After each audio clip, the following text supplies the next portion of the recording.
the American Jesus, fostering national faith. We've got the American Jesus, overwhelming millions every day.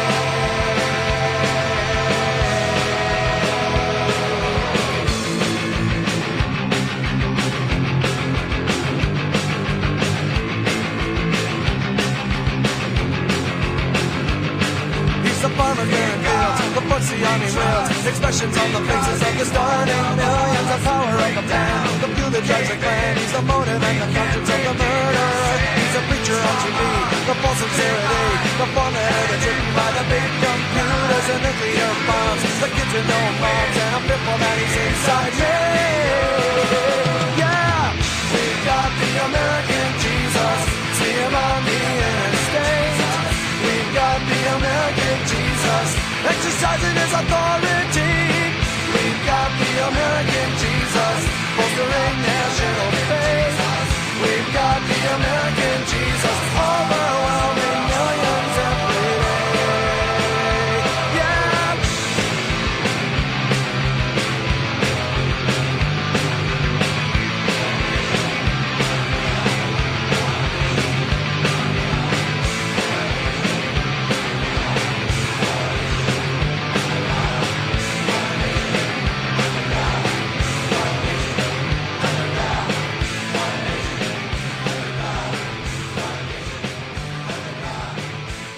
Hello, and welcome to Reason.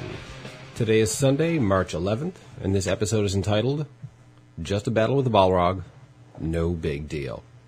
I'm Joshua Billingsley, along with Paul Whitmire. How you doing? And this podcast is coming to you live from sunny Buffalo, New York. Reason Podcast is a weekly discussion of events, current and historical, from a skeptical, rational, and non-theological perspective. Reason Podcast is brought to you by The Offensive Atheists and the atheist community of Buffalo and Western New York. For further information, please visit our blog and newly designed website at wnyatheist.org. Or you can email us at reason@wnyatheist.org. So, Josh, you're going to talk about a primary source journal article, but before we did that, I just wanted to mention real quick why the intro music was 3 minutes long as opposed to 45 seconds to a minute. And the reason why is because that was Bad Religion. And Bad Religion is playing at the Reason Rally. Reason Rally. March 24th. And so, in honor of them, we've decided to play the whole song. And we'll do that for the rest of the episodes of March, whether you like it or not. Ha-ha. So deal with it. We have the power. Okay. Of course it's true. I saw it on the internet. Critical Thinking in the Internet Age by Leah Graham and Panagotius Taxis Metataxis. That was a valiant effort, I swear. I did my damnedest. Wellesley College, Department of Computer Science. This was a study on 180 students of Wellesley College. The study consisted of 6 questions. The students were told this was a study to determine how students conduct searches, nothing more. The survey was performed to answer 3 basic questions. How strongly do students rely on the internet for information? What claims are students more likely to believe? And who is most susceptible to misleading claims? The students were given 6 questions to answer, but given no guidance as to how to go about answering them. The students were asked to report how they came to those answers. The first 4 questions were designed to test particular areas of misinformation: advertising claims, government misinformation, lobbying groups, propaganda, and internet scams. Like conspiracy theories, like government conspiracy theories. That would be one of the things which they might have chosen. Like Lincoln shot JFK. Lincoln did shoot JFK and then got on a spaceship to travel back into the past and then, ironically enough, shot himself by an alien, John Wilkes Booth, actually JFK's second cousin once removed. That actually, go figure. It all fits together. It really does. Like a puzzle. The 2 additional questions were asked to determine if students were more diligent about the accuracy and verification when information was easy to find or more easily accessible. The results showed, as expected, that students would use the internet above all other sources. In fact, less than 2% of students used non-internet sources for any of the questions. The two most successful misleading claims were from advertising and government misinformation. Students, when asked for 3 major innovations of Microsoft over the last 10 years, turned pretty much across the board to the Microsoft website. The term major innovation was deliberately left vague. Now, there are many ways to look at this, but 63% of respondents came up with the same answer. The same answer drawn directly from the Microsoft website. Only 12% checked other sources. Government misinformation was almost as bad. Students were asked, did the, and I'm going to butcher this one, Rambouillet Accords allow NATO to operate in all of Yugoslavia or just in Kosovo? The correct answer was all of Yugoslavia, but 60% of respondents said only Kosovo. Now, this is because while the entire 82-page document is available online, the whole report from the U.S. State Department, the State Department also released a summary which said that only Kosovo had been allowed. Now, this was the one and only site by the 62% that were wrong. The other folks actually may have done a little bit more research and found out that was not the case, or actually read the report, which, bully for them. The third question had to do with political lobbying.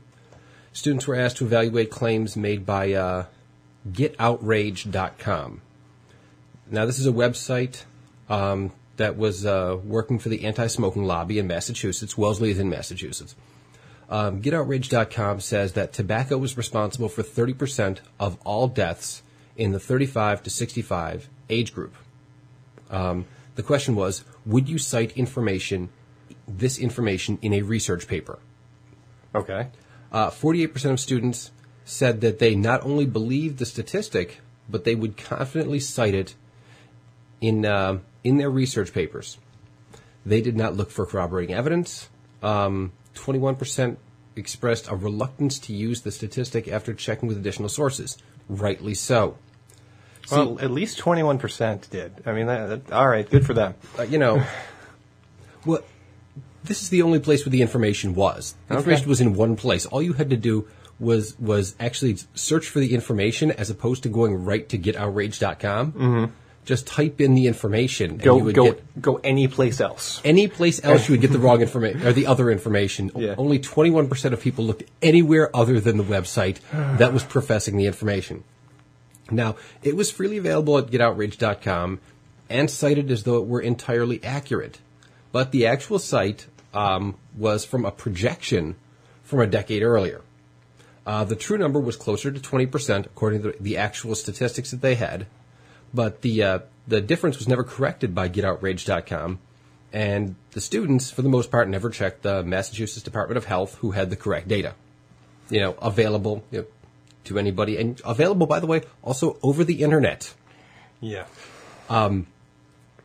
So the fourth question was the internet scams. Now this showed a little bit more promise for all us skeptics out there. This was due to this was based upon an anti-aging growth hormone fad that was going around. For Vespro Life Science, only 13% took the basic claims of Vespro Life Science at face value. That's that growth hormone keeps you younger, makes you stronger, maintain muscle mass, that sort of thing. Oh, it does? Growth hormone does. Okay, all right. Now, Vespro Life Products growth hormone, Vespro Life Sciences growth hormone, maybe not so much. 52%, though, were skeptical of the claims and actually did additional research. The two remaining questions were used to determine students' inclination towards verification. The first of the questions asked the students to report the creator of Linux. Linux. I always say Linux. I don't know why. Because you're a big fan of Annie Lennox? You go to hell. Well, yes. No, actually, I know. She was some chick, right? I know that name. She sang some kind of song in like the 80s. Yes. Yeah, the 80s. Now, that answer is easily found online. The second part had the students find the land area of Lisbon, Portugal. Now, this is pretty simple, except for the fact that it's actually not. There's a tremendous amount of legal dispute over how big Lisbon, Portugal is. Okay. They're fighting back and forth. There's all kinds of legal battles that are going on. And it can actually require a little bit of research. You'll get vastly different numbers. Now, for the first question, 78% of students reported the first answer they found, which was the correct answer, not a problem. For the second one, 75% of students answered with the first answer they found.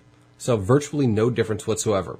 I mean, regardless of the complexity of the issue, the students did basically the same amount of due diligence, the same amount of research to verify.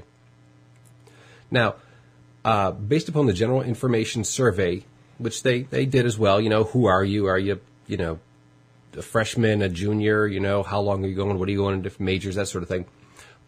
Based upon the general information survey, there was no significant difference based upon year, which means that when you are a freshman in college and when you are a senior about to graduate, you have the same level of skepticism over information. Actually, it means a little bit more than that. It means that from when you are a freshman in college to when you are a senior in college, you have not developed your skills for research in the least. I figured that was a given along with the actual information. But yes, that's exactly what it says. It's incredibly frustrating, though. They found that those who claimed to be more internet savvy were, in fact, not better at determining reality and were no better at researching claims than those who claimed little internet savvy. So more exposure to the internet did not make people more skeptical or better able to weigh claims, that sort of thing. The most frightening, but by far not the most surprising thing, is the advertising part. 63%. That's the percent of people who just took it right from the Microsoft website, from their commercial website, their sales website, where they're talking about how wonderful they are. All right? In the conclusion, the researchers discussed the fact that colleges teach that some sources are reliable and others are not.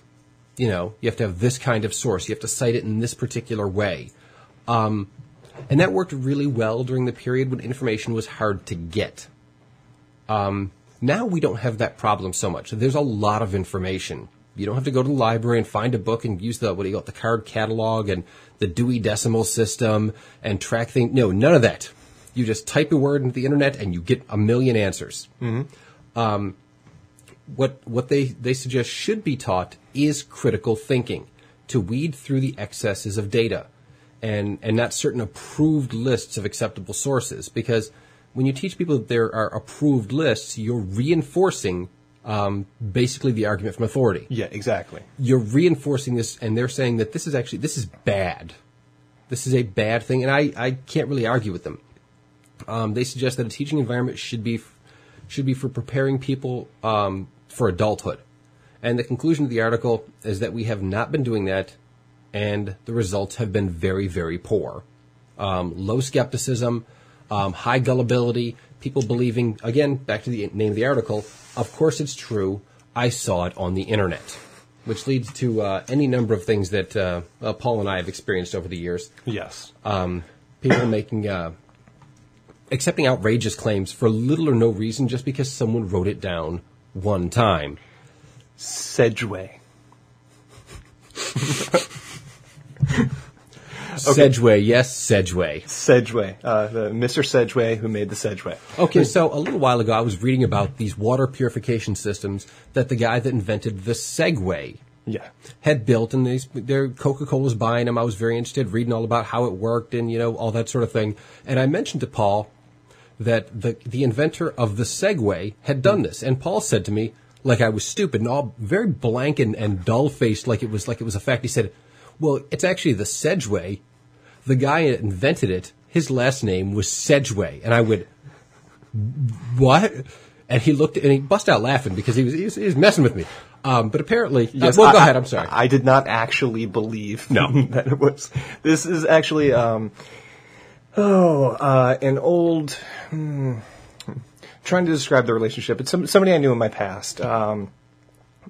Believed wholeheartedly that the Segway, the device where you do the wheelie thing, was actually called a Segway, and argued to death about this issue.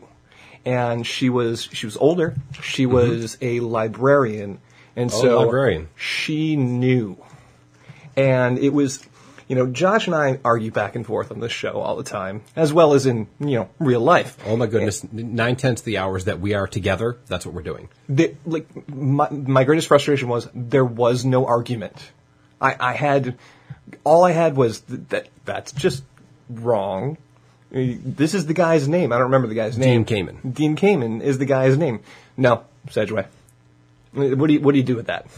Yeah, well, that's my problem with the religious folk. Is you say, well, I don't know, can God make a rock big enough that He couldn't lift it? And they go, God. And you go, but I have a logical question that doesn't follow. Nah, God.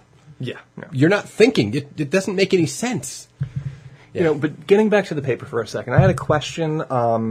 And obviously this question is going to reveal a little bit of my bias. So I'm curious, is there a breakdown of the percentages across majors? They actually don't. It's a computer science class. They have people from all majors. Okay. They don't break it down in the paper. They say that there's virtually no difference from one major to another. I mean, it's well within the statistical variance. That's disappointing to me, especially considering. You know what my biases are going to be, right? For real science? Yes. Yeah.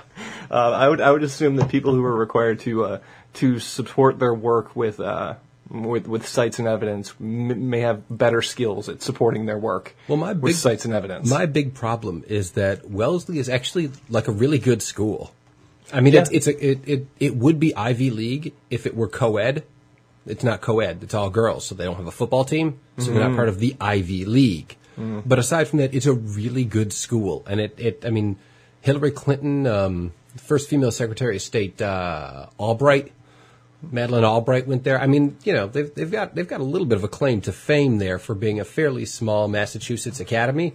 They're supposed to be really good. These are supposed to be smart people, and if these people don't have the appropriate critical thinking, yeah, I find that sort of menacing. Yeah, I mean, I don't think you can necessarily blame Wellesley or any school in general. I think what happened is, well, we're still catching up with what we're supposed to do with the internet, because and I'm going to actually talk a lot about that later. But the idea, we've been riding for so long on the argument from authority, the dusty book in the library that's been thumbed through by every previous student who took that class. And philosophers and scientists, professors of every ilk have okayed this piece of information. Yeah, therefore it's true.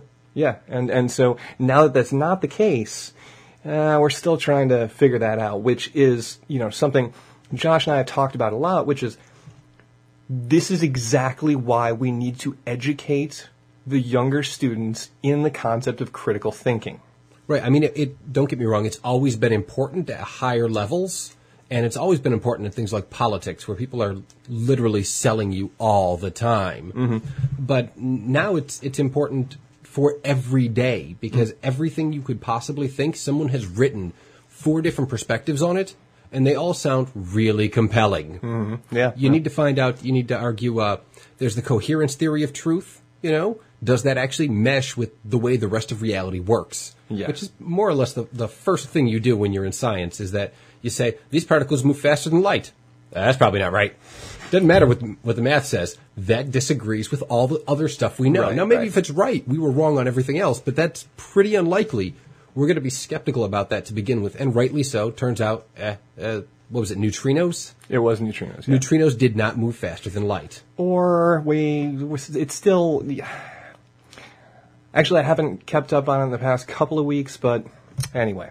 I do want to move on, but before I move on, I do want to point out that, physics vegan Brian there just stated that he had to tell far too many of his students in his experimental physics class not to cite Wikipedia. And I can't wait, because about a half hour from now, I'm going to tell him how wrong he is. So, look forward to that, Brian. Vegan physics, vegan Brian. Yes, vegan Brian. Vegan. Vegan. Okay. So, as you may or may not have guessed, this week's topic is evaluating claims. So, call in with your questions, comments, concerns. The chat room's open, as many of you have figured out. And, type obscenities to us while you're on the air. We like them. We like them. Whatever. Okay, so I'm going to talk about a couple of things in terms of what we are doing. First off, let's talk about what we have and have not been doing. We missed a couple of shows there. I don't know if you guys noticed that. We went like 26, 28 shows or something without missing a single one on Christmas, on New Year's. I say some slack is in order. That's my position. Yeah, that's reasonable. And truth be told, there was some illness, there were some complications, and, we are back and we are, doing our best to, in all honesty, limp through this show and move forward. Looking forward to the next couple of shows, looking forward to the Reason Rally, which, oh yes, if we can figure it out how on earth we're going to broadcast from a back of a van, we're gonna figure that one out. Oh, it's gonna be fantastic. We're gonna do a great job. An interesting experiment. I think it's gonna involve, that machine from the Matrix where they take the probe out of Neo, where they plug it into the electric socket and then they stick it on his stomach. The thing that shot like electricity into his belly to get the squirmy thing out of his. Yeah, that's gonna be nice. That's I get to handle the machine. I don't get zapped. Debs. Can't we just zap the cat? We're taking the cat to the Reason Rally? Of course we're taking the cat. The cat doesn't practice critical thinking in any way, shape, or form. That cat just attacks things. Okay, number one, you're wrong, and here's why. Because that cat is a fascist, and you and I have established this before. And the thing about him being a fascist is he must have made a choice to be a fascist. No. He accepted the propaganda of the fascist party, and that's why he became a fascist. I also believe it's possible he's the reincarnation of Adolf Hitler. Well, all this may be true. So, we don't have a call screener this week, and we have a call. So I guess maybe we should just go ahead and find out who and what that is. This is very exciting. The suspense is killing me. So this is area code 518. Let's just see what's going on here. Hello, you're on the air. Hey, it's Brian. Hey, Brian. Let me turn you up for a second. Hold on. Talk, man. All right. Well, okay. I have to admit, We good? Yeah. Go ahead. All right. I have to admit, I'm a little surprised you're going to call me out on Wikipedia of all things. Oh, really? I'm going to. That was kind of odd. But anyway,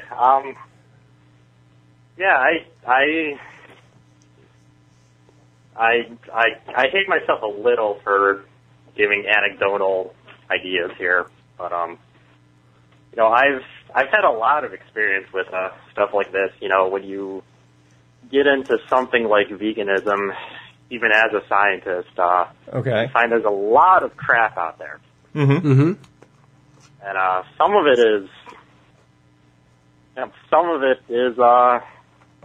it might be true, but a lot of it is just kind of like, hey, someone wrote this down, and now suddenly everyone believes it. And go to,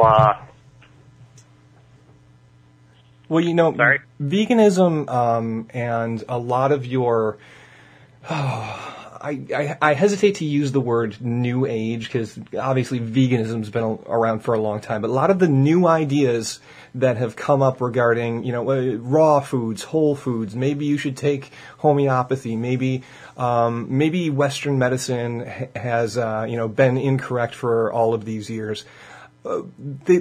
This started a couple of years ago, or at least, kind of built up steam a couple of years ago. And I think what everyone in that realm is trying to do is, well, okay, so the standard practice that we've been doing for hundreds of years seems to have some problems. Let's try some other stuff. Which is fine. Which is good, actually. Yeah, and the thing is, science, the thing about chemistry, chemistry started off as alchemy. Alchemy was complete bullshit. but it evolved into chemistry. Well, large portions of alchemy weren't. Those are the parts that stayed, and they changed the name to chemistry. And I think the same thing is happening with the organic foods, whole foods, natural foods, raw foods, vitamins, supplements, herbs, things like that. I think, eventually we're going to figure out what actually works, what actually sticks. I mean, there's some evidence that, for in the herbal kind of realm, there's some evidence that something like melatonin, which is sold over the counter, is actually effective or not. We're not really sure. Homeopathy and stuff like that clearly isn't. But you got to kind of factor in the placebo effect. A lot of people take stuff. A lot of people stop eating meat and go to a strict vegan diet, and they feel a lot better. Why do they feel a lot better? There's 50 million different reasons why. But to them, it's the one thing that they remember changing.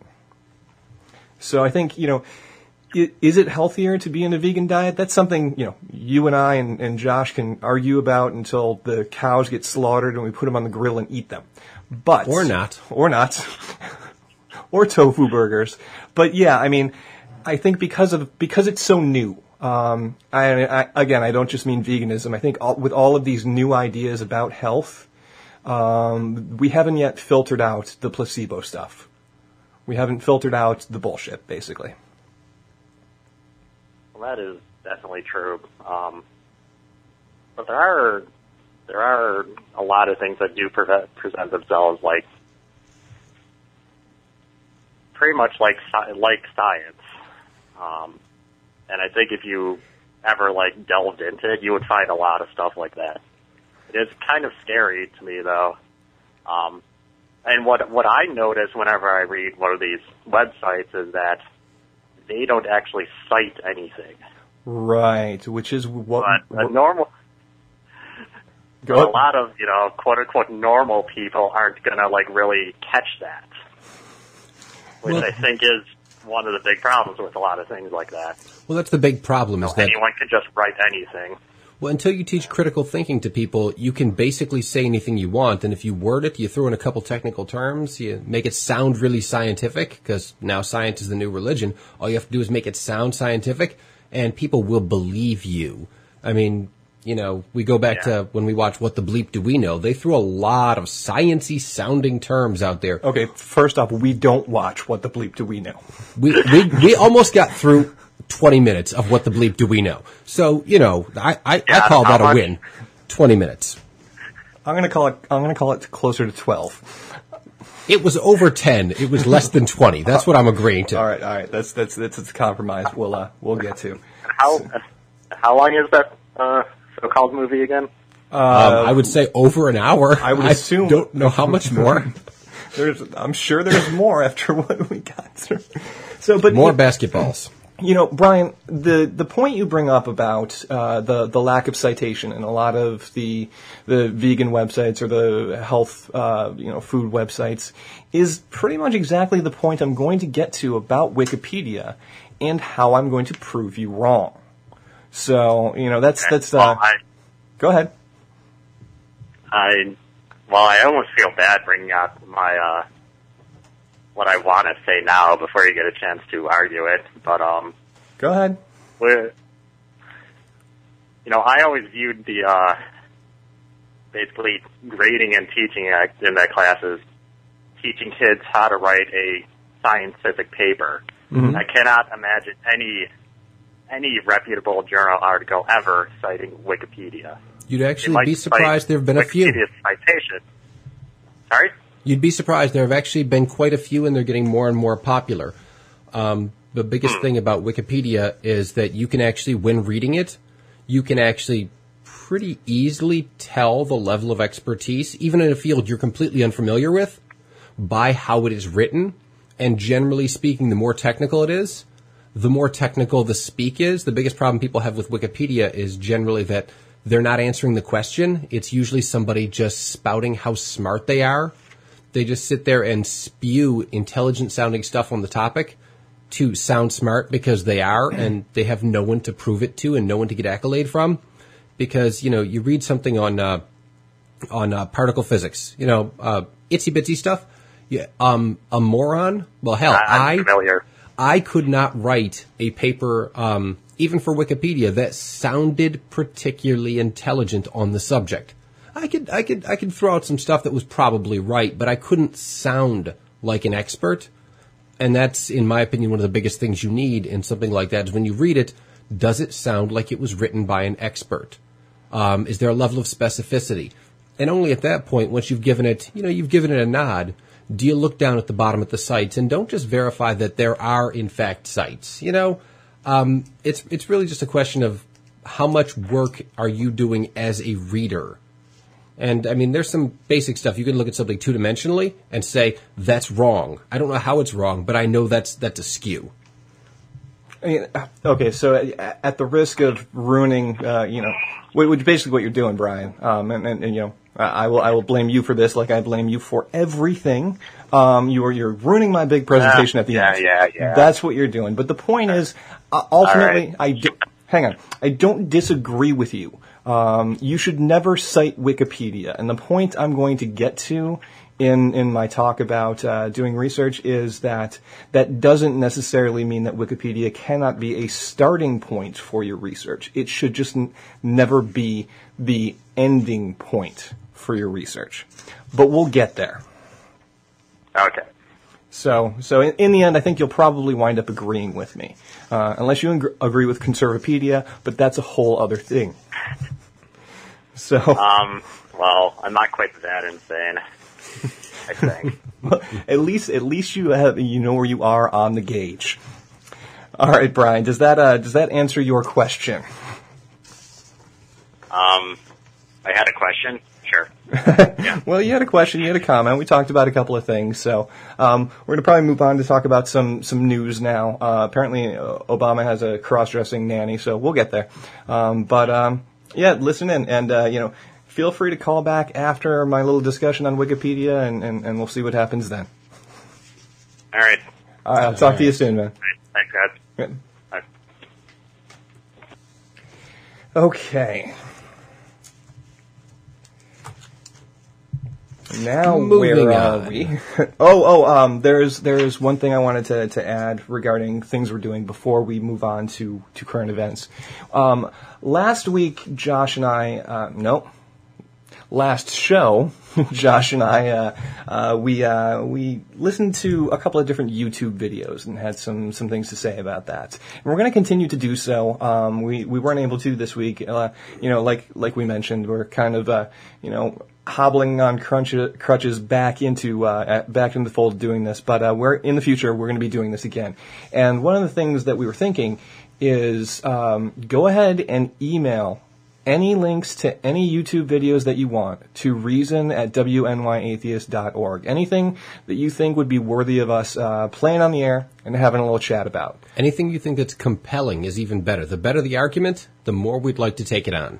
Yeah, seriously. I mean, there's just send some videos. I mean, we have a ton of videos, that we have as a backlog that we could look at. But ultimately, what we think would be the most interesting is what do you guys really want us to be talking about? Like, what video is like? I don't know. Were you stumped by a particular video?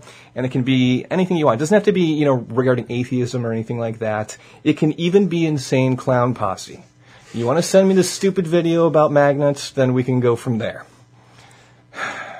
I guess. I don't want to hear from a scientist. You're getting me pissed. Yeah. Physic vegan Brian, I don't want to hear from a scientist, okay? All right. So, current events as we move on there. So, the first the article that I wanted to talk about was entitled Barack Obama had a transgendered nanny in Indonesia. Mm-hmm. Oh, okay. Okay. So, for the purposes of transparency, I will have to admit my feelings on transgenderism. Transgenderedism. I think. I'm a little bit, I would say a little bit on the liberal side. Regarding that sort of issue. Paul used to be a woman. We'll just get that out in the open. I actually for my high school theater class, wrote a play about a transgendered student and what his life was like in high school. To rave reviews, except for the drunk father who wanted to punch me. But there's always a drunk father that wants to punch you. That's why they have security. So, that being said, and I have a couple of dear friends in my life who are transgendered individuals. That being said, Barack Obama has a transgendered nanny in Indonesia. So this is an article, it comes from lifesitenews.com. And apparently the genesis of this article is from Jakarta, Indonesia.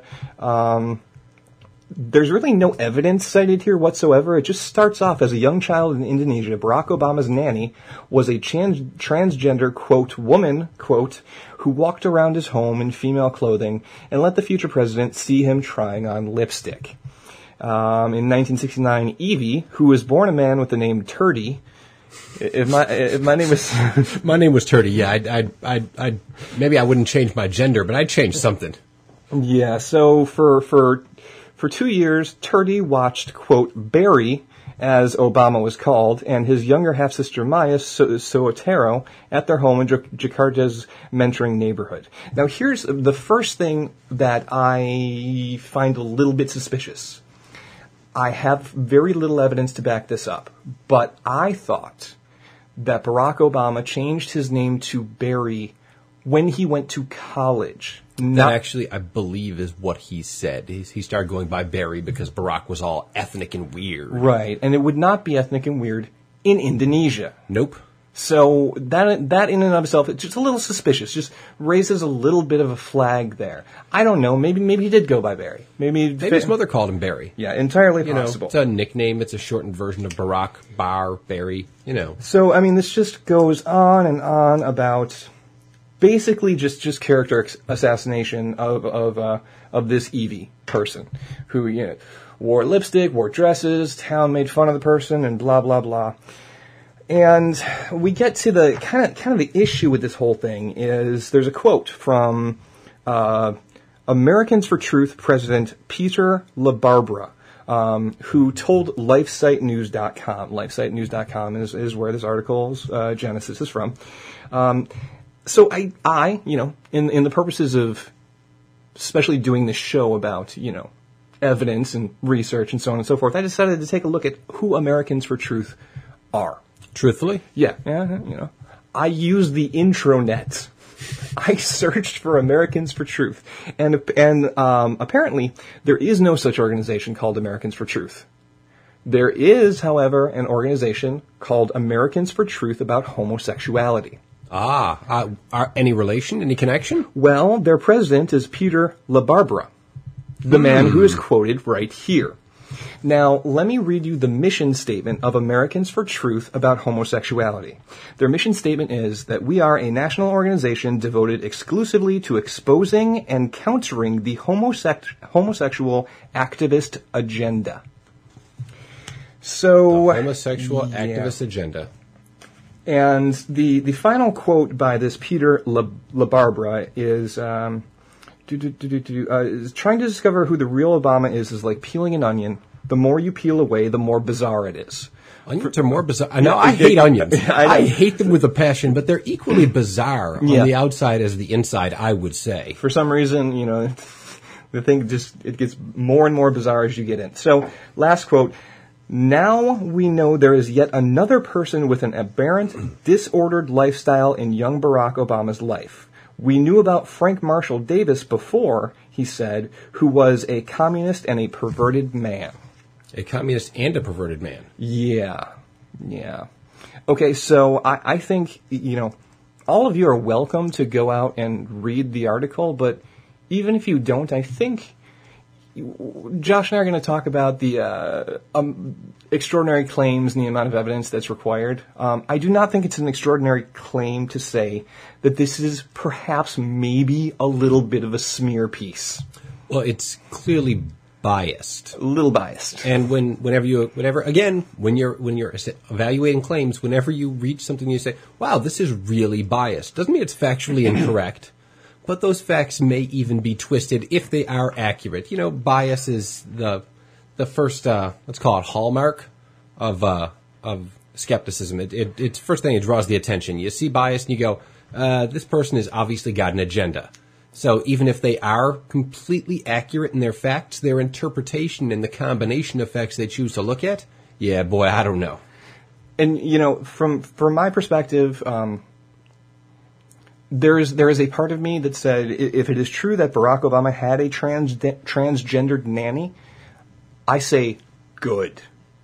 Good, good, good. And the reason why I say good is there's actually this picture up on Facebook that I saw just earlier today, which is something like, you know, I had to explain to my 3-year-old son who came up to me and I like asked, that one. you know what I'm talking about? I'm Yeah. trying to remember how it goes. Like, you know, why is Uncle Steve and Uncle Tom, why are they always together? And I believe it opens up by saying, I had the horrible experience of explaining to my son homosexuality, and it was shocking, and we're all scarred for life. He asked why Uncle, I don't know, Steve is always hanging around with Barry or Bob or whatever it was. Right. Yeah. And then it just concludes with, oh, because they're in love, just like mommy and daddy are. Oh, can I have a cookie? Yeah, I think exposure to different perspectives on life and existence at a younger and younger age is, for the most part, a good thing. There's people who would argue with me against that, and that's fine.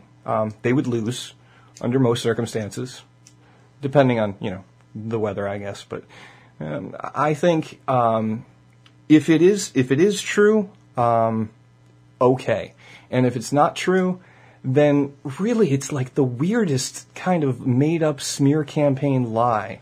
Well, it's not that it's that weird. The people it's intending to bias are people that hate anything that's different. And the transgendered, even people that are fairly liberal, have a problem with transgendered people. It's just weird. And it's somewhat unsettling. But the truth of the matter is, if you were exposed to this and it was no big thing early on, then it wouldn't be a big thing now. So the smear campaign is intended toward people that already have perhaps a closet bias and are, of course, gullible enough to believe it. So it's a fairly reasonable smear campaign toward the stupid. The stupid people of the world, well, you know, they'll believe pretty much anything, and they're still looking for that birth certificate. Or, excuse me, the birth certificate as opposed to the certificate of live birth. Yeah. I mean, same group of people. Yeah, I mean, I guess that's the case. But all right, well, that's Barack Obama had a transgendered nanny in Indonesia, and as I stated, I don't care. That's fine. I actually say if he did, he went up on my scale because Indonesia is a very strong Islamic community, and they still take that stuff much more seriously than we do. So I say bully for them, props to them if they did, and if they didn't, you know what you're gonna do. Yeah. All right. Well, that's what I got, Josh. What do you what do you have for us? Well, I saw something that reminded me of the. I'm not sure how many people. A couple of shows ago, we had a guest on, and he did the video about the church and the whole thing, and he interviewed a lot of people. And one of the women got pushed into a corner where she had to say that slavery was better than homosexuality. Yes. And that caught my attention when I saw the article in the New Statesman. Cardinal defends comparing gay marriage to slavery. That piqued my interest. I like that one. It's a fairly short article, so we'll just get right to the juice of it.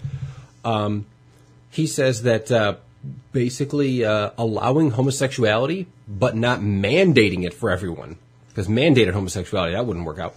Allowing homosexuality, but not mandating it, is the same as allowing slavery, but not mandating it. And he says... it was, quote, a perfectly good example of what could happen in our own country. What that exactly means? Well, wait. Slavery. Oh, okay. Slavery is as an example for what could happen if we were to, legalize homosexuality. Okay. Yeah, he says, imagine for a moment that the government had decided to legalize slavery, but assured us that no one would be forced to keep a slave.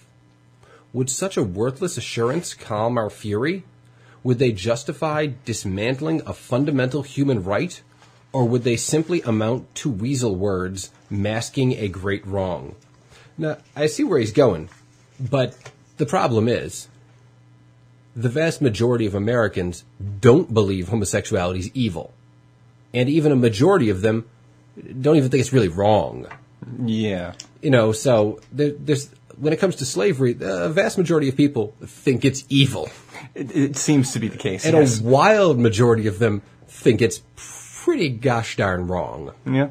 It's an unjust characterization, it's an unjust comparison, but it reminds me of, the fact that in the Bible it talks about slavery and how you should do it. This is how you should do it, this is how you should compensate people, this is how you take slaves. There's a lot of information in the Bible about it. So, anytime a person tries to make the comparison, like he does in this point, he's actually there's a little bit of dialogue, a back and forth between him and John Humphreys about how that doesn't make sense and that seems kind of horrible. And it all goes back to the fact that the Bible says it's evil. Simple as that. Therefore, it's the same as slavery. It's no different, even though the Bible doesn't say slavery is evil. Actually, the Bible's pro-slavery. The Bible is pro-slavery. God made certain rules as to how you're supposed to, accumulate and keep and treat your slaves and compensate people if you've accidentally killed their slave, which, these things happen. So it's just another example of the Catholic Church's wild anti-gay agenda and its horrible, horrible bias against, people who are literally committing a victimless crime. Well, it's not. Well, it's not a crime. That was where I had to stop you. It's not even. I mean, victimless. Yes, crime. No. Yeah, this Keith O'Brien is a bigot in red clothing. He's a Cardinal, after all, and I don't understand how any self-respecting Catholic could continue to go to this kind of mass. I mean, we live in Buffalo. There's a huge Catholic population. And Catholics in Buffalo are generally pretty liberal. But the problem is, you do have a source that's the spoken word of God on earth. Mm-hmm. And your source as the spoken word for God on earth has moved around, actively, personally, moved around child molesters. They've banished people for, banished, yes. They've, excommunicated? Yes. Is that what it is? Excommunicated people for homosexuality, for preaching pro-homosexuality. It's an incredibly bigoted organization. And, you can say that my branch of the Ku Klux Klan hasn't lynched anybody. Yeah, you're still a member of the Ku Klux Klan. I'm sorry. I hate to say it. It provides a lot of people comfort in their time of need and everything else. But truth be told, Unitarians do the same thing, and they don't give a damn. They go, whatever. Yeah, you're cool. So it's just another example of Catholics. Largest single religion on the face of the earth. Catholics being bigoted and liberal Catholics letting them get away with it. Yeah, and that is one of my biggest problems with the Catholic religion.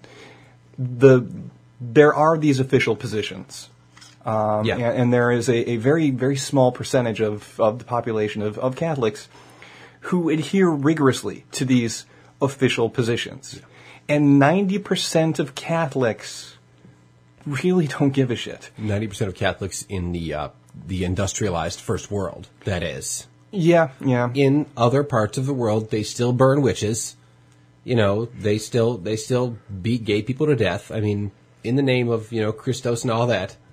And they get their money from the Vatican, and the Vatican gets their money from New York State. But, so, truth be told. But, just like your Ku Klux Klan argument, it's like you're turning a blind eye to these things that are actually happening in the name of the thing that you say or at least pretend that you believe.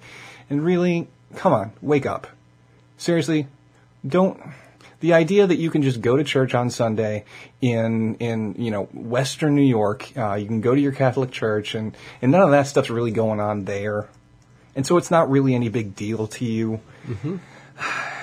I can understand because I grew up Catholic and I know that position. I know the idea of that's not my Catholicism. That's not what I've experienced, what the people believe. But the truth, it's on the books. It's on the books, and you're just letting it slide. And in doing so, you're choosing to ignore many of the things that you think aren't really commandments. You know, What, like the shellfish? shellfish, Sabbath, all the stuff that you let slide. And while you're letting those things slide, you're ignoring the fact that there is a minority out there who really are engaging in these extreme practices. Wait, no, you know what? Something just occurred to me. As an American, we live in a democracy. As an American, I am at war. I am killing people in Iraq, Afghanistan, or wherever. I am doing that. I am part of this group. Yeah. Now, I was born into it. Sound familiar? Raised into it. Sound familiar? And, you know, I really don't agree with it, you know. But in a democracy, you have the right to vote against it. We can try to not have things happen. In an autocracy, as the Catholic Church or any other top-down organization, you don't have a say. You have two options. You're in it, or you opt out of it. Yeah. Or thirdly, you know, you can ignore it. And the problem is, it is a way of life for a lot of people. A lot of people have grown into it, and their church is great. They give to the poor. They practice charity. All these other wonderful things. Except that, you know, Catholic Charities doesn't want to give people doesn't want to do adoption anymore because they're going to have to do gay adoptions. Yeah. Catholic Charities, Catholic Health doesn't want to provide contraceptives for their non-Catholic employees, although they make them work on Sunday. Yeah. I mean, you know, we're missing something else. There's something missing in society that religion has pigeonholed. They've built themselves this base, and we don't have something to replace it. Well, they've built themselves these patterns, and everyone really likes the patterns. And so long as it doesn't, so long as the things that are really worrisome and bothersome don't intrude on your pattern, you just kind of live and let live and go along, just like the Jesus said, except when he had that flaming sword. Well, yeah. So, yeah. I mean, you know, I feel really bad for people that get a lot of comfort from the community and from, you know, Catholicism as a whole. Because, you know, I'll be the first one to tell you, I like religion. I know you do. I don't like faith. I like religion. I like the ritual. I like the fact that there's a family out there for you. There's this group of people that you belong. All these things are wonderful. My problem is that you have to have the crap baggage that goes along with. And the crap baggage is what gets me. I cannot accept it. You don't necessarily have to have the crap baggage that goes along with it.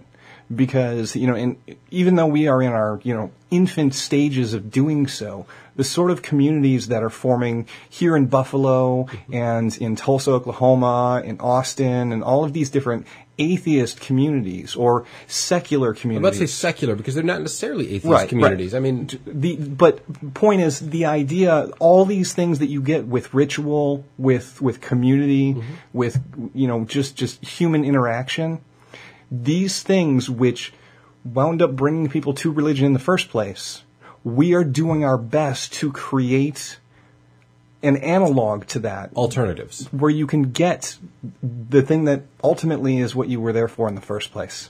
Yeah, and I'm just really, really unhappy with it because the Catholic Church used to be high on my list. I used to be a big fan of the Catholic Church because for the most part in my experience, they were pretty groovy. Okay. You know, the born-agains run around, you know, carrying around fetuses. You know, they shoot people. The Catholics say a couple of things, but mostly leave it at that.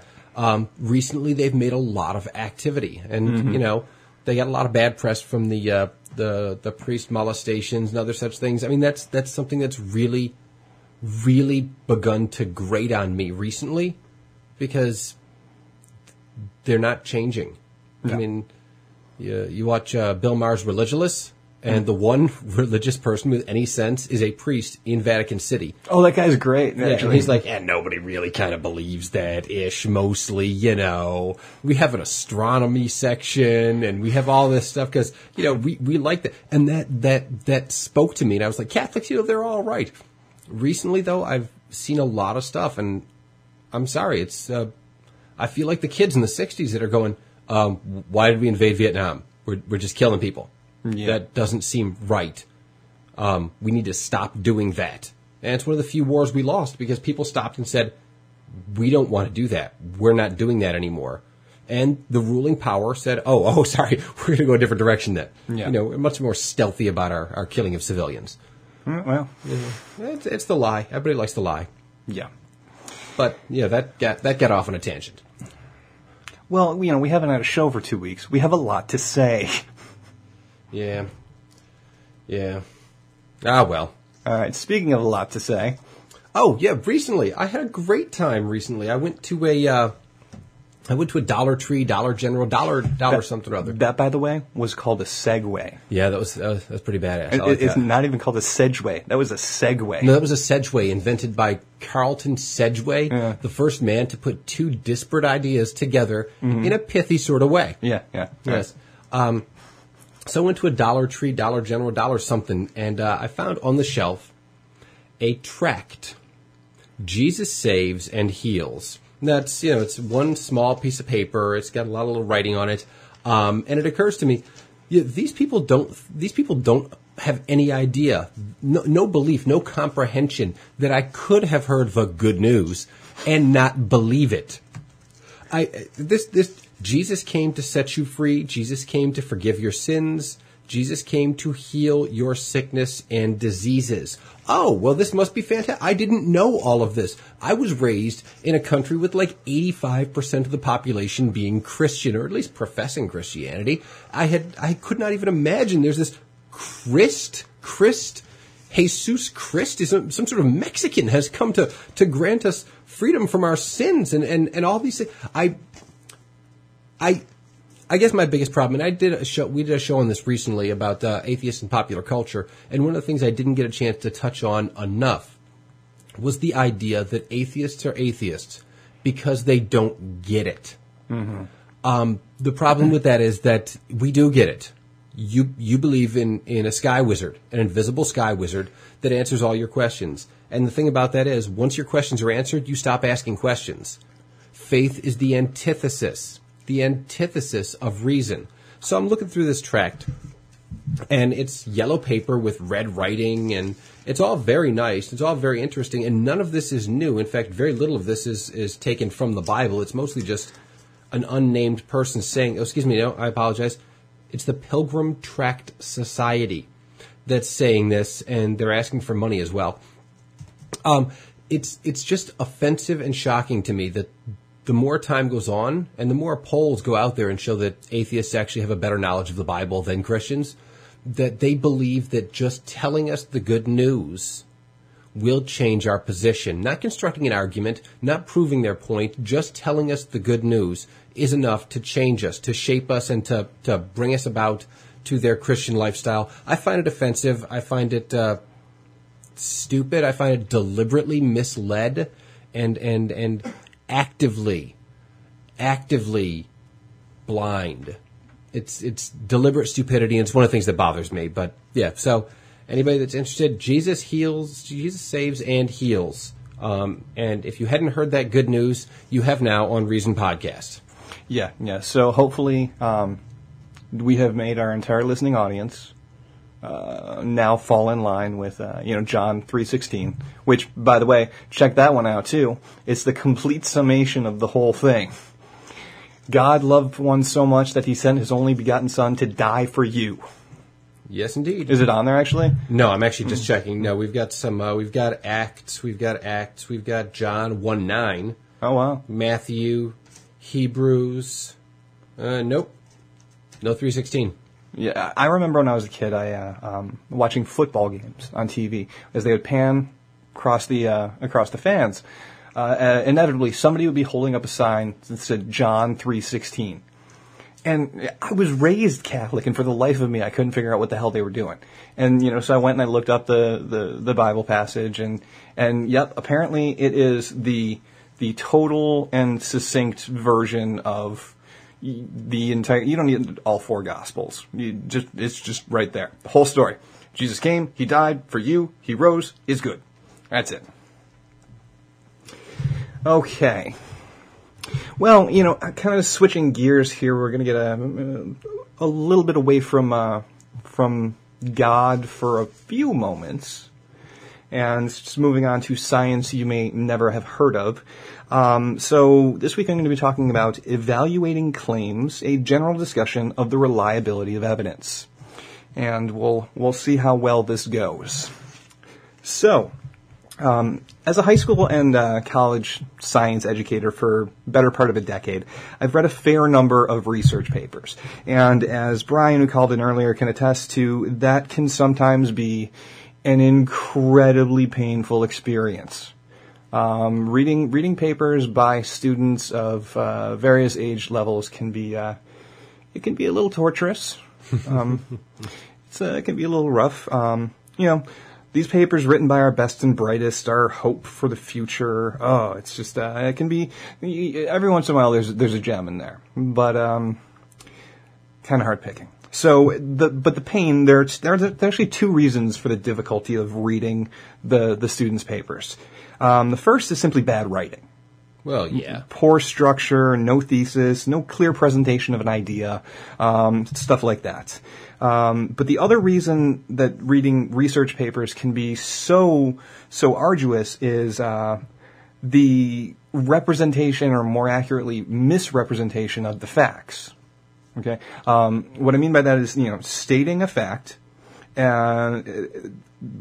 evidence that is presented in support of a position. Students don't seem to ever be taught how to substantiate a position. They don't seem to be taught how to cite evidence, and they're not even made aware of the reasons why you need to do something like that. So, before I get too deep into this, I do want to point out I don't mean students these days. Now, Josh in his opening paper there did a discussion of the internet and how it's destroying our minds and turning them into Dinty Moore beef stew, right? That's pretty much the point of the paper you discussed. That may be a mischaracterization, but I think the heart of it was something more along the lines of, we need critical thinking more than ever. Right. Okay. So, but for the purpose of my discussion, I don't want to say students these days. We love to say kids these days and follow that phrase with any number of things. They don't know how to research. They expect computers to do all the work for them. They're lazier than they were in my day. They have the luxury of wearing shoes where we had to walk uphill barefoot both ways. On rocky snow. Yeah. What is the phrase that you use all the time, Josh, which is, something, the past is wow, you're just yeah. I wish if I was supposed to know this, you should have told me, because I would have. I know, been and much it's better. Things aren't as bad as they seem. The past wasn't as good as it seems. Oh, Billy Joel. Yeah, the good old days weren't always good, and tomorrow's not as bad as it seems. Exactly. Or there's nothing new under the sun. Okay. The truth is, we've never really taught kids how to properly research. I learned how to properly research scholastically. I learned how to properly research in my junior year of college as a medicinal chemistry student, when I had to start writing cited thesis-level papers on, basically inventing new chemical reactions and things like that. Until then, I really, I took a class in English, and they told me the format for using citations. Mm-hmm. Because the format's the friggin' most important thing. Oh, yeah, you got to have format. You points taken off, you don't use the proper format. Exactly. So, an example of something that sounds like research, when I was in school, and I'm talking about actually middle school at this point, we would have to solve math problems.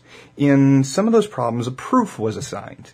And typically, a proof was assigned as a punishment. It was something, it was more work that you had to do.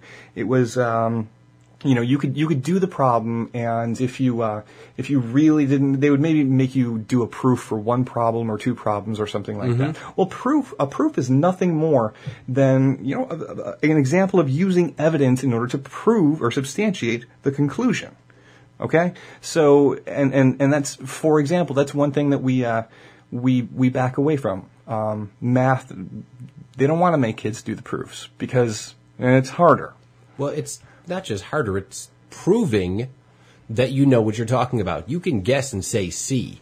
Yeah. You know, you can't guess and say step 1, step 2, step 3, step 4, step 5, step 6, step 7. Yeah. You know, you can't guess that. You need to show the work. It's more work for students. It's more work for teachers as well. Yeah, You know? and that's a whole other issue. So, but with computers these days, students have a wealth of information available to them, it's great. The problem comes in when you consider that 20, 30, 40 years ago, research was done by perusing books in the library. While it's true that half of those books were no less full of shit than half of the internet, students were never taught to track down where the information came from. After all, those books in the library, they were published. They were approved. So someone must have been checking the work, right? Mm-hmm. I mean, someone must have looked into it. It's a book. It's in the library. It's got a Library of Congress, or if you want to go back to elementary school, Dewey Decimal System labeling. And so today is different. Anyone can publish a web page, and you can certainly find a web page that says anything. As an example, I did a Google search for, quote, "Are dragons a type of dinosaur?" Now, the answer I got, my first hit, Google sent me to, "Are biblical dragons actually dinosaurs?" Answer, yes. Ooh. So, that's, I'm not sure if I'm buying that that's actually legitimate there. I didn't actually follow any further research into this area. I felt it was, not worth the time. I wanted to move on to finish the rest of this piece, but I questioned it. Really? I questioned it a little But bit. you read it. It was right there in black and white. Yeah. So let's talk about Wikipedia. Wikipedia is the big joke when talking about research. Teachers bash it. Test prep companies like Princeton Review or Kaplan, they make their little jokes about it. Physics Vegan Brian bashes it, etc., etc. The truth is, number one, if you don't even consider the sites, Wikipedia has been shown to be on par with a number of supposed reputable research sources. Mm-hmm. A 2005 study by The Guardian had a panel of experts in particular fields review entries in their particular field of study and rate them according to different parameters on a scale of 0 to 10. Scores fell within the range of 5 to 8, with the most common criticisms of the Wikipedia entries being poor prose and omissions, which is, I think, important to point out that the most common criticisms were not factually incorrect information. It was not telling you the whole story. Not telling you the whole story and being poorly written. And yeah. But I mean, it's written by the monkeys that are all of us, so what are you going to do? So you're saying that they need to teach critical thinking and the capacity to write. Well, we definitely need to teach the capacity to write, but that's a whole other thing. Another 2005 study in Nature compared Wikipedia to Encyclopedia Britannica and found that over 42 articles, Wikipedia had 4 serious, and they actually don't very clearly define what they consider to be serious, but Wikipedia had 4 serious errors. Encyclopedia Britannica, 4 serious errors. Okay, so, those are just 2 of a number of studies done evaluating the efficacy of Wikipedia. It's open source and such, there's opportunities for people to actively misinform. It's popular for politically contentious entries and or political candidates, stuff like that. Actually, Wikipedia, they lock out, open source on certain really contentious ones, or if somebody starts putting into Barack Obama's biography that he was born in Kenya, if that keeps happening and there's no substantiation, they lock it out. So if something that's obviously been tampered with 1 or 2 times, they'll lock it out so that only people that are on their list of their A-list of contributors can actually contribute to that. Well, and yeah, I mean that's a good thing. It limits the open source idea of the whole thing, but it's sometimes it's necessary. But let's get to point number 2 about Wikipedia and why it's so reliable. Point number 2 about Wikipedia is that Wikipedia has citations. Yes, they do. Okay? Those entries at the bottom, those little numbers with the next to the key facts in the articles, those are there to show where the particular piece of information being addressed comes from. So, for example, and everyone knows if I'm going to use an example, it's going to be either Burt Reynolds or Nick Nolte. either going to be Burt Reynolds or Nick Nolte. So if I go to Wikipedia, if I go to the Wikipedia entry for Burt Reynolds, and I want to know what age he is and where he was born, I can see that information. It's right there. He was born Burton Milo Reynolds Jr. He was born February 11th, 1936. He's age 76. He was born in Lansing, Michigan, USA. Okay? And that's fine. There's actually little citations right next to that. And you go down to the bottom, and where did that information come from? That information comes from Birthplace, from an article from the Chicago Sun-Times, a relatively reputable newspaper. Also, it comes from a special on the biography channel called Birthplace. A third site is the Burt Reynolds official site Personal Fact at burtreynolds.com. And then, in addition to all of that, there is a line that says, for more discussion on Burt Reynolds' birthplace, see discussion page. So there's further information to substantiate that. So, and this is, kind of what I was talking about with Brian, where if you wanted to write a research paper and cite when Burt Reynolds was born, you don't cite Wikipedia. You cite what Wikipedia cites. You go Hopefully you check it first. Yes, you go to Wikipedia and you see the information, you click on the link, and then you go to Burt Reynolds' official site, Personal Fact at burtreynolds.com. And, for Burt Reynolds' birthday, that's probably, we can talk about the level of extraordinariness. Exactly. It's not a particularly extraordinary claim. Yeah. It's not something that would lead one to, if there was a town that was now claiming we're the birthplace of Mark Twain, please come to the museum for the birthplace of Mark Twain, and it's in Hawaii, you're going to say, well, wait a second, that doesn't match with what else I know about Mark Twain. Yeah. That doesn't match a couple of things. It raises an eyebrow, but this, it doesn't really matter that much. Right. The people that are selling it have nothing to gain. Again, a critical eye reveals a lot when you're looking. Exactly. Okay, so in the end, Wikipedia is as valid as any other encyclopedia, as all of them should have cites and references. The responsibility in doing research is to follow those cites and to see if they actually lead to a place where the piece of evidence is substantiated. Okay?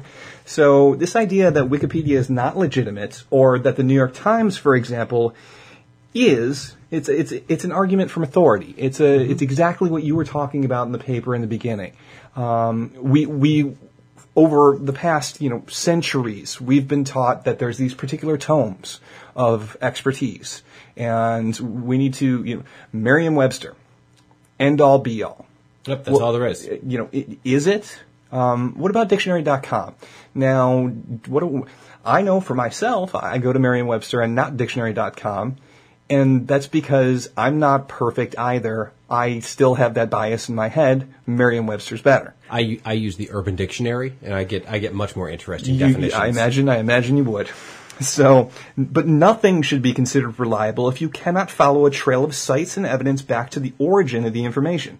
Wikipedia has bias, just like every single source of presented information has a bias. Actually, just to interrupt you, that reminds me, there's a statistic out there talking about the number of people that are in car accidents and the amount of fraud there is. This is something that Paul and I work with, so this is something that one day we just said, well, where's this number come from? They said this amount of money is defrauded in no-fault auto insurance. Yes. So we said, okay, and it was cited. So we followed the site. And that led to a paper that was cited. So we followed that site. And we followed it and found out it was just a big circle. Yeah. Things were citing things which were citing things which were citing things which were citing the original document. The number was made up. Yeah. And that was not that much work to verify that. We said, wait a second, that number seems high. It rang the skepticism bell. We thought, a little bit, well, that's yeah. Curious. That seems like a lot. We did some math, found out that's, he and I were currently defrauding insurance companies for $200 each, as was every person in New York State. And I thought, well, that doesn't seem good. That seems like a lot. So after calculating how many people there were in New York State, how many car accidents could be occurring, it was an astronomical amount of money. So after the skepticism bell went off, we did some research and found out the number was just made up. It was never substantiated by anyone for anything. And that's something that the insurance department of the state uses to figure. So, there's always, no matter what the authority, the insurance department says this. Well, where'd they get the information from? Maybe they've been bamboozled. Yeah. So no matter how seemingly reliable or authoritarian the source, it didn't hurt to check it out. Take a look, see what's going on. And this is, the benefit and purpose of science. To a little bit tangential, but consider, you do an experiment in a laboratory, and you create cold fusion. Sure. Great. Sure. That is absolutely amazing. All of our energy problems are solved from now on. How'd you do it? Let me see if I can do it too. Yep. Somebody else needs to run the experiment. Peer review. Yep. Exactly. It's one of the basic tenets of science. That's why science is such a good tool. And that idea of how science works should be applied to everything. Everything works the same way, though. I mean, that science isn't a thing. Science is a method. Right. Yeah.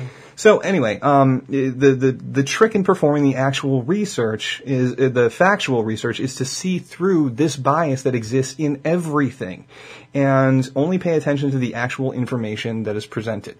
Now, just a little bit back to what Josh and I do for a living. A lot of times, there are arguments made regarding specific pieces of legal minutia, and I've heard various people who are the judges or authoritative figures say things aloud, specifically saying, "Oh, I've learned over the years to hear what people say, not how they say it. So the fact that person's yelling, it doesn't matter to me. Mm-hmm. In fact, that person's crying doesn't matter to me." Yeah. And that's a lot of how it has to be. So with that in mind, let's evaluate some claims about the biases that are purported in Wikipedia. Mm-hmm. All right, now this is where this is going to be the fun part. All right, the biases in Wikipedia, and these biases are reported by your friend and mine, Conservapedia. Oh, goody. Okay, so let's number 1, the bias in Wikipedia about abortion. So according to Conservapedia, Wikipedia changes the meaning of a key quote from an abortion breast cancer article in the Lancet Medical Journal, falsely stating that it concluded that abortion does not increase a woman's risk of developing breast cancer. The Lancet article said no such thing about a woman's decision to have an abortion, which does increase the woman's risk of breast cancer, which, by the way, I'm pointing out right here, that last sentence that I just read from Conservapedia, which does increase the woman's risk of having breast cancer, is uncited. Rather, the Lancet article limited its assertion to a claim about the overall effect of a pregnancy that terminates early. Okay, that's what they're saying Wikipedia manipulated it to be. Sure. So there are some sites, some general sites, to substantiate their position. Site number 1, the Wikipedia page. Well, of course, okay. Site number 2 is the abstract from the article, Breast Cancer and Abortion. Collaborative reanalysis of data from 53 epidemiological studies, including 83,000 women with breast cancer from 16 countries. Okay, so they cited the abstract from the article. So far, so good. You can't stop there, though. You got to go read the abstract. Mm-hmm. So I did. And here's what the abstract says. Findings. The overall relative risk of breast cancer, comparing women with a prospective record of having one or more pregnancies that ended as a spontaneous abortion versus women with no such record, was 95%. The corresponding relative risk for induced abortion was 93%. Among women with a prospective record of having had a spontaneous or an induced abortion, the risk of breast cancer did not differ significantly according to the number or timing of either type of abortion. Well, that was taken out of context for accuracy. Did not differ significantly between spontaneous or induced. So basically, to follow that through, Conservapedia is completely and totally lying out of their ass. Mm-hmm. But it took me 3 links to get there. I had to follow the site to the abstract to get that piece of information. Meanwhile, when you go to Wikipedia or Conservapedia, you see the sites, and it looks like, well, they did their work. Looks all official like. Yeah. Yeah, that's one of the big. That's actually my big complaint about Wikipedia, is sometimes they're dead links. Yeah. And anytime you see something that seems suspicious and you click on a dead link, I don't believe it. Yeah. Just seems reasonable to me that if it was suspicious enough for me to check it, the link had better be good, and if it's not, I don't believe it. And that seems like a reasonable rule of thumb. Okay, so just a couple more of these little interesting tidbits from Conservapedia. Anti-Christianity. According to Conservapedia, Wikipedia's article on the French Revolution censors the central role that atheists played in causing the mass murders of the Reign of Terror. Mm-hmm. Okay, so I looked, and Wikipedia's page is absent the word atheists. Okay. Well, there you go. It's not on the page. Censored. So there's the challenge to the rich, powerful Catholic Church came first from the intellectuals who secretly circulated this is coming from Wikipedia, and that undercut traditional dogmas, that some promoted atheism. I'm actually screwing this up. I apologize. This is from Conservapedia. Some promoted atheism. The early years of the revolution reversed the power relationship between belief and unbelief in France. All right. Now they cite, what does Conservapedia cite in order to substantiate this position that the challenge to the rich, powerful Catholic Church came from intellectuals who promoted atheism? Okay. Their cite for that is this: a webpage entitled Investigating Atheism. Yeah. The mission statement of the webpage Investigating Atheism. The purpose of this site is to set these contemporary God wars in a historical context and offer a range of perspectives from all sides on the chief issues raised by the, quote, new atheists. So, that's not probably the strongest substantiation of the actual ins and outs of the French Revolution. If you want to go one step further, you could look at what they say about other things as well and find out how well substantiated the other things in that webpage are. But I don't think that's really necessary under the circumstances. Sure. And, just the last one here, science and evolution. So, science and evolution on Conservapedia. Mm-hmm. Now, there are so many entries, and they are so absurd. It's really, I can't even deal with it.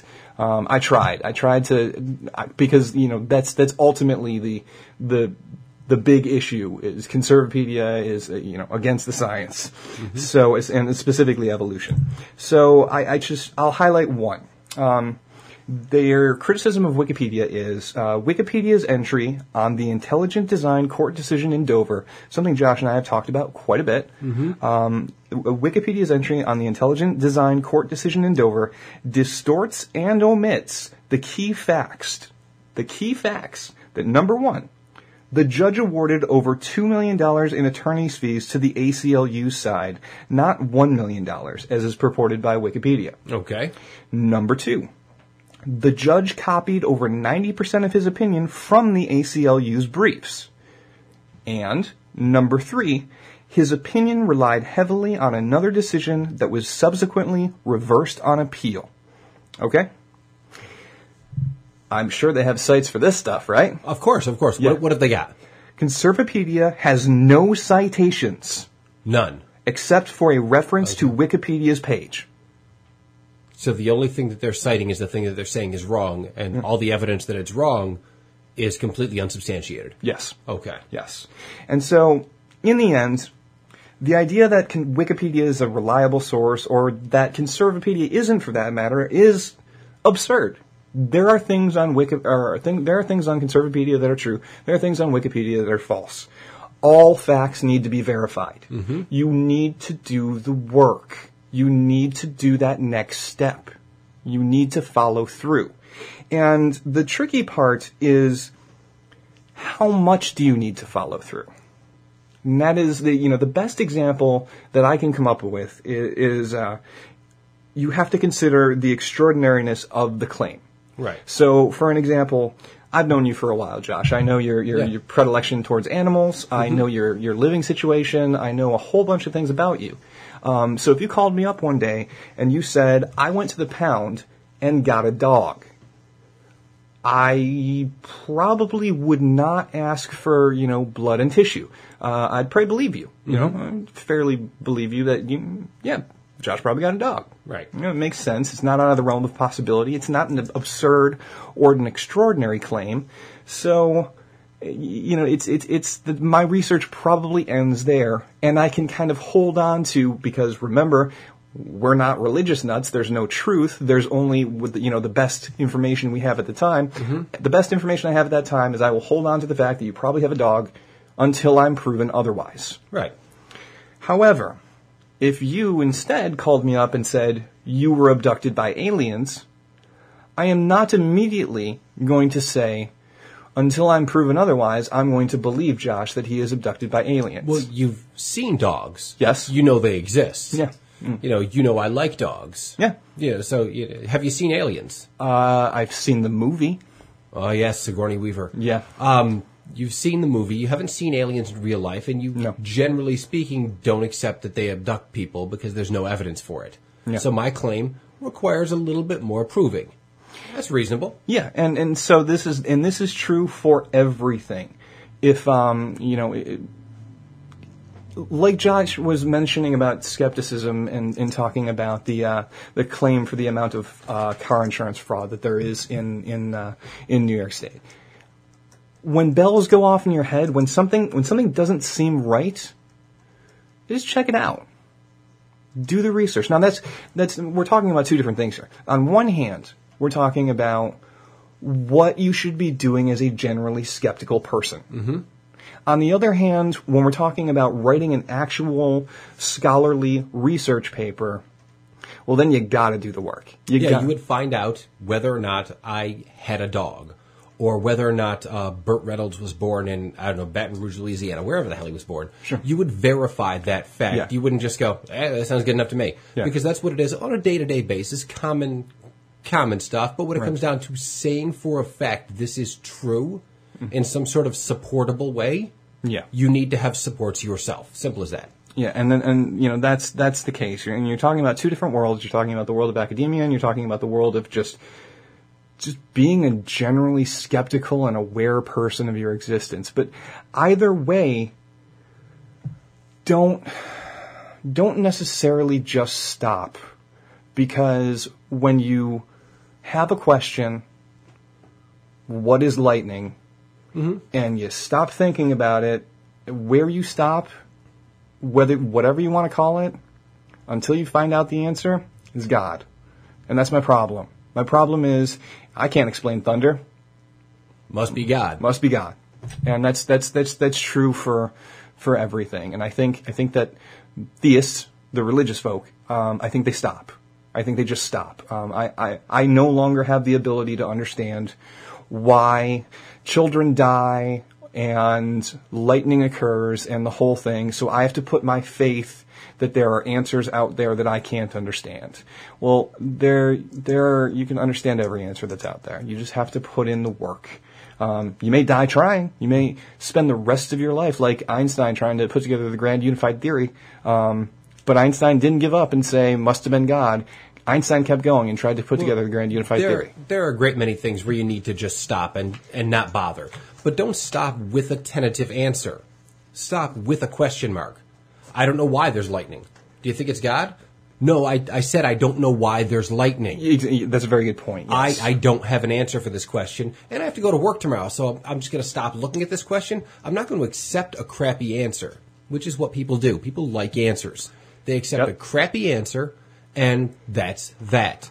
Well, that's not what you should do. You should, first off, the greatest thing you can possibly say, the best 3 words in the English language, I don't know. You can and you should often say, I don't know. Ignorance is not bad. Ignorance is not a bad word. Ignorance is the best thing because it gives you something to do. Yep. If you want to know something, you can find it out or not. But don't just lie and pretend you know something. That's my problem with the theists in general. Yeah. It's the lie. Again, it's the faith. That's my problem. Yep. Well, it's like, when Ray Comfort was on the Atheist Experience, and he took the position against Matt Dillahunty and Russell Glasser, who was on hosting that week. He took the position of, well, you guys don't really know, and you're saying you don't know, but I have certainty. And that was, okay. You can have certainty there's a troll in the living room. It doesn't make it true. Yeah. Certainty isn't good. Certainty is... In fact, they did a study recently that says that presidents are better elected candidate that is more sure, more stick to it, more direct and to the point, and the more concrete, those guys are great. Those are great to be elected. The greatest serving presidents, the ones that actually accomplish things, are the ones that change their position with new evidence. Yeah. Simple as that. Changing your position is better. Because the only reason to change is better evidence. If you don't change, you either ignored better evidence or you didn't find it. And, just as a big, just probably not necessarily to our listeners, but something I want to particularly yell about just for a second. In the 2004 election, that windsurfing ad where Kerry was a flip-flopper because he voted for the Iraq War before he didn't vote for the Iraq War. He voted for it before he voted against it. And that was considered a bad thing. That he reassessed the position, that he reconsidered new evidence. That he changed his mind with new evidence? Yeah, that's terrible. That's horrible. Yeah. But we buy that shit. The general voting population buys that shit. Yep. Okay. Steadfast. Yep. I don't know if I'm right, but I'm going straight ahead. That's a brick wall. Yep, but I'm not stopping. Yep, I'm not asking for directions. I don't need new information. I'm just going to keep going. And if I end up in Toledo, that's how you get to New York City, apparently. Through Toledo. I know, because I'm going this way. Okay, so that was our discussion on evaluating claims. And I think now Brian perhaps understands my position on using Wikipedia as a resource, just like using any sort of secondary source as a resource. Encyclopedias that have references, books that reference other books, so on and so forth. Or maybe he just thinks I'm an idiot. Who can say? He maybe could, but what you going to do? Yeah, well, we'd have to take his call to find out. But. Now it's time to move on. Well, that was not a segue. I said 3 buts. I don't think that qualifies. I might have said 4 buts. I lost track of my butts. This is all right, though. It happens to the best of us. I got spare butts. That's what I hear. So let's move on to You're Wrong, and let me tell you why. And here is what we're talking about. In honor of. In honor, you can say, I say, in anger of.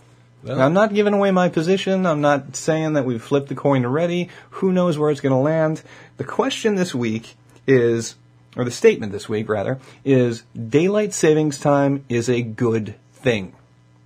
All right. I'm going to say good thing is heads. Sure. And what do you want? I want you to take the damn coin. Okay.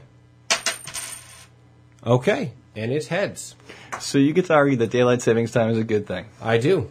All right. Well, I say you have the affirmative position, and you can go ahead and prove your case, Mr. Billingsley.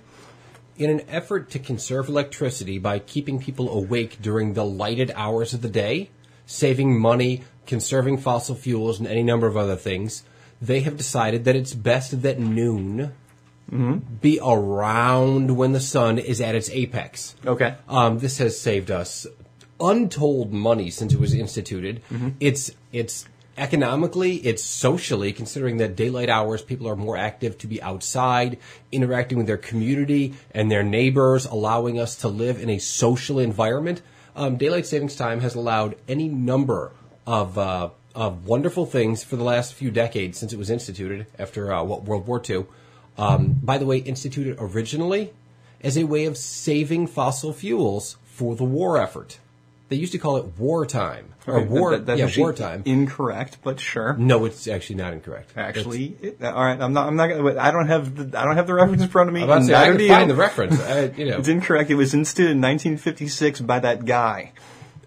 1956 by that guy. Yes, the first time it was instituted when it was not called wartime, as it was called wartime during World War II and during World War I as an effort to save fossil fuels for the wartime effort. Okay. Don't start with me, buddy. But it does. It saves money. I'm starting with you. I'm arguing with you. You can say that. It saves money. It allows communities to flourish and blossom. It's inherently a good thing. It's inherently a good thing. Okay, Yeah. Number one, you opened up by stating that one of the purposes of daylight savings time is to try and readjust the clock so that noon appears when the sun is highest in the sky. Approximately at its apex, yes. So you're saying that without daylight savings time, noon is not when the sun is at its apex. I'm saying noon doesn't exist. We made it up. Noon is when the sun is at its apex. No, and when noon is when we said it was 12 o'clock, and that's what we did. Noon doesn't exist. It's a construct by people. That's what we said, and we use daylight savings time to make reality stay sort of in line with the system we applied on top of it. So yes, that's what I'm saying. Okay. The amount of revenue that is lost due to daylight savings time being enacted in 95% of the country is huge. Actually, the numbers on that are higher than they are in the amount of fossil fuel or any sort of energy that is saved over the course of us trying to shift our circadian clocks to adjust to a time period where there's more daylight hours. In what way? In what way what? How do they lose money? They lose money through, number one, actually the greatest loss of money is through farming. Okay. That is the greatest loss How? concerning daylight savings time. And the reason why they lose money through farming is because the systems that are set up in order for crops to grow and for animals to exist, it basically, okay, your plants and your animals, they don't function on this whole 12-hour, 24-hour cycle that we do. They exist in a world where sun goes up, sun comes down, and that is their day. So when you start shifting the problem that comes in is when you're talking about the farmers who actually do exist by that system. They have to readjust their entire system of farming, adjust their farm equipment, and they have to just really. I'm sorry. Isn't that what they have to do with, what do you call those things? Seasons? Aren't seasons the thing that caused them to readjust everything? Because you can't do farm work in the dark. So at dawn, you go out and do things. Regardless of if dawn 6 or 5 or 7, doesn't really matter. So, I mean, it doesn't really seem like that would cause that big a problem for them, because the plants do adjust based upon daylight savings time, but they do it incrementally as the seasons change. Well, that's not daylight savings time. Now, let me ask you. It you, is daylight savings time. They're saving daylight. They get up earlier in the morning simply because the sun is up, so why shouldn't we do the same? So, here's the thing. Why do you think that there are 2 states in the Union that do not follow daylight savings time? What 2 states? Arizona and Hawaii. Well, Hawaii doesn't give a damn, and Arizona's a bunch of jackasses. Arizona does not accept daylight savings time because of farming and cattle. Arizona's a desert. There's no farming there. Okay.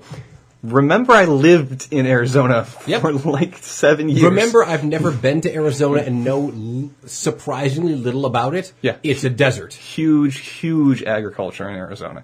And they chose to opt out of daylight savings time because of the effect that it had on farming and on cattle raising. Couldn't talk Iowa into that one, huh? Because as I understand, they do a little farming in Iowa. Okay, I think I heard that one time. It has something to do with corn or potatoes or something. Oh, wait, Iowa's Idaho a too. Bit of a pushover. Okay, Iowa's right. So you're telling me that Arizona couldn't push over Iowa? That's a pushover? I mean, come on. Arizona obviously doesn't care that much. Maybe they're just too lazy to reset their clocks twice a year. Okay, so you need to consider as well that it's entirely possible that daylight savings time at one point did have some purpose in terms of reducing our consumption of. Basically, if we could alter our schedules so that we were awake during more of the daylight hours and spent more of the nighttime hours sleeping, then that's fine. The problem with that is that we have, in the 60 years since daylight savings time has been enacted, we've really moved into a 24-hour culture. And so all that really daylight savings time winds up doing at this point is adjusting the clock unnecessarily, causing people to, be late, have difficulties. There's lost revenues for the reasons I pointed out before.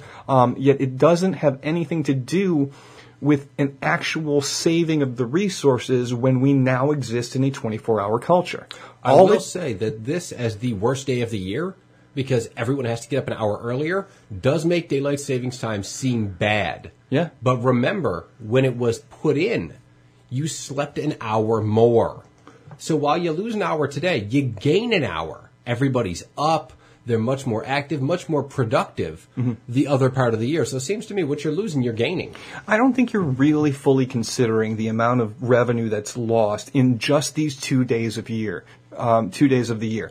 When there are two kind of sort of 2 a.m.s on both days, what that does with air traffic controlling, what it does with computer systems in general, what it does with power grids, electrical systems, all of this is actually exceedingly expensive for them to come up with mechanisms to make it all make sense because of this stupid idea of just this temporal shift that we do. Yes, like we used to do for thousands of years. People get up when it's light and go to bed when it's dark. Okay. We put a number on it. We called it 12. We called it 6 a.m. It doesn't matter. You get up when it's light. You stop being active when it's dark. I mean, that's the way we're built. I mean, that's the universe we live in. So we've simply put numbers on it. That's it. That's all there is to it. You know, we shift by an hour. We also, steal an extra day every 4 years. It's just because we're trying to keep up with nature. It's nature's system. We're just doing our damnedest to put our schedule on top of it. Okay, leap year is a far different phenomenon than daylight savings time. Far different. It has to do with the time of the Earth around the sun as opposed to how much sun we have. Yes. No. Because you're saying, okay, the time of the Earth around the sun, you're talking about a rotation of 365 and 1/4 day. Actually, 0.244. Really? I'm just saying. Okay. I did some reading recently on the leap year because it happened this year. So 365 and 1/4-ish day. You want to be vague. In order for the seasons to actually continue to line up, according to the calendar that we've created, we need to have that leap year in there. Now, daylight savings time has nothing to do with that. Without daylight savings time, it's not like all of a sudden if we just kept going without daylight savings time, then eventually midnight would be noon. That would never happen. It doesn't work that way. No, it's our way of adjusting to the environment. It's not. It's to the environment that actually exists. No, it's not. People should be active at the time the sun is up. People should stop being active when the sun is not up. That's the way our system is built. The fact that we put numbers on top of the system, we're just trying to tweak it. Daylight savings time is a tweaking of society to fit with the actual state of nature, much like the leap year. I think they're very, very similar in that They respect. are so incredibly different that I cannot even believe that you're making that argument. Number one, during daylight savings, outside of daylight savings time. Which one's outside?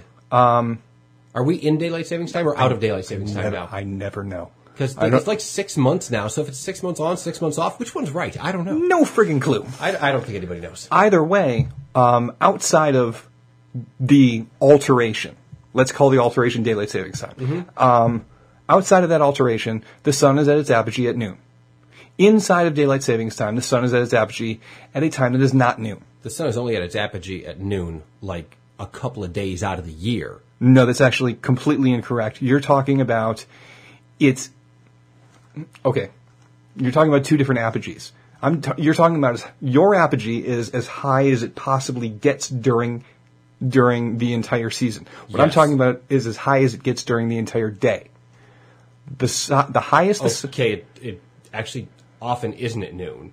That's because we jump by an hour as opposed to incrementally changing it, which would be far more complicated. So I mean, I'm still mostly right, even in yours. I'm not accurate, but I'm mostly right.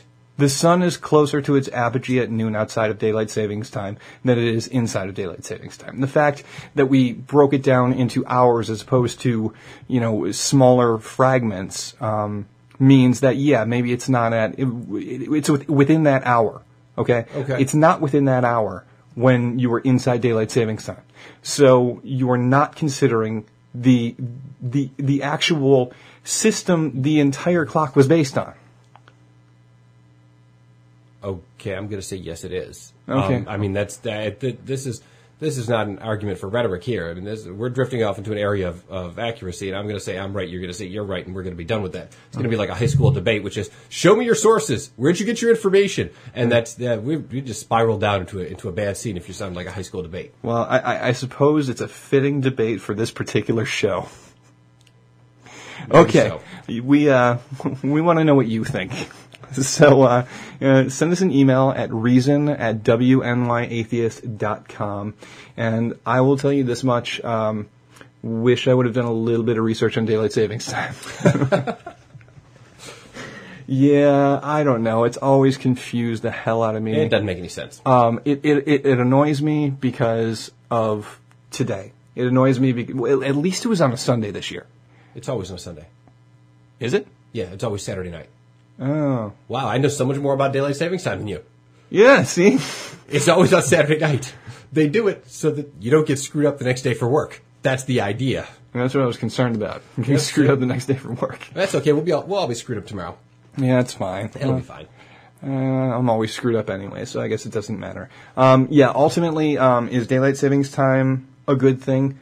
Honestly, I say no. It seems stupid and unnecessary. It seems like I do believe I am right. Not on the apogee stuff, and I didn't pulling that out of my ass, but I do believe that I am right in terms of it is to some extent disruptive to a lot of systems, to a lot of air traffic control systems, a lot of electrical grids and all kinds of things. There are disruptions that have to be accounted for, and those disruptions that have to be accounted for. And there are people that need to be employed to keep track of that. So you're anti-employment. Well, that's fine, but okay, then you can just hire people to take bricks and move them from one place to another and back again if you want to employ people on just, a fool's errand. As I understand, the Republicans are saying that's exactly what Obama's trying to do.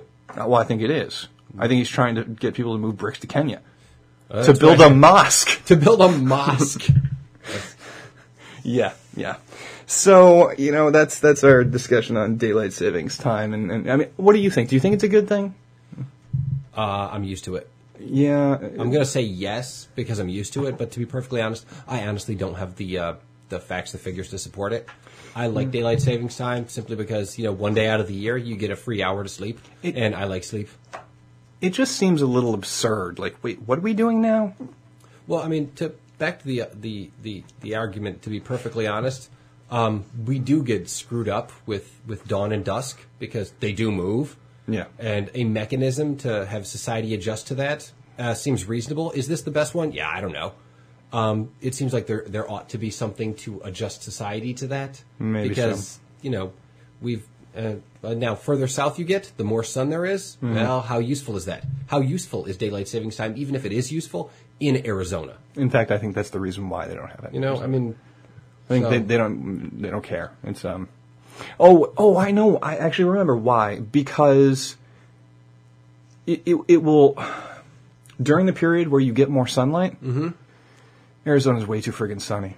We're cool with the amount of sunlight. No more sunlight. Yeah, you do want to stay inside with your air conditioner as opposed to go outside with. Yeah, that does make sense. Yeah. And actually, with air conditioners and the amount of energy we use, who knows if it actually even saves the energy that it purports to save. Yeah. I mean, before we had air conditioners, World War II era, the Cold War, but now air conditioners, that's how the South won the Civil War. With air conditioners. I actually believe that, yeah. The South never seems to have stopped fighting the Civil War, and I think the way that they won was the clever use of air conditioners. The North was more powerful simply because you can heat all year round. In the South, it's just too hot. Yeah. You don't do anything for 3 months out of the year, and now you can. Well, that's pretty much the deal. Okay, so that was our interesting debate on daylight savings time.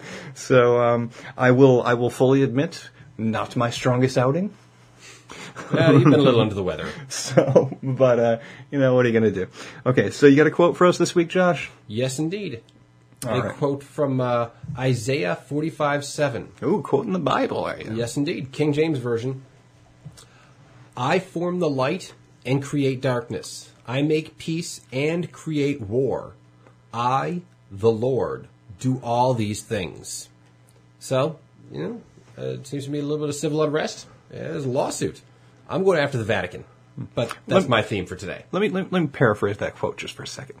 So, God created a hell in order to give souls a decision as to whether or not he should punish them and send them to eternity, and he's admitting it in Isaiah. Yes. Okay. Yeah. Forget John 3:16. Isaiah 45:7. That's the one. Yeah. That's the truthful one. I'm a dick. Basically, you're all rats in an experiment. That's what That seems to be the basic premise of Christianity. Anyway. Yeah. All right. Well, thanks for staying to the bottom of another episode of Reason Podcast. We're hour and 52 minutes. So, like I said in the beginning, we were off for a couple of weeks there, so we had a little bit of chatty chat to do. So it was a good time. Next week we are going to be talking about the homeless. The homeless. Yeah, and there's we may have a couple of special guests on. There's some interesting things to talk about. And right now I'm just worried about what graphic I'm going to create for that, but we'll figure that out. Nothing insulting. I know. It'd be very difficult. So, all right. Well, until next week. Sayonara. Farewell.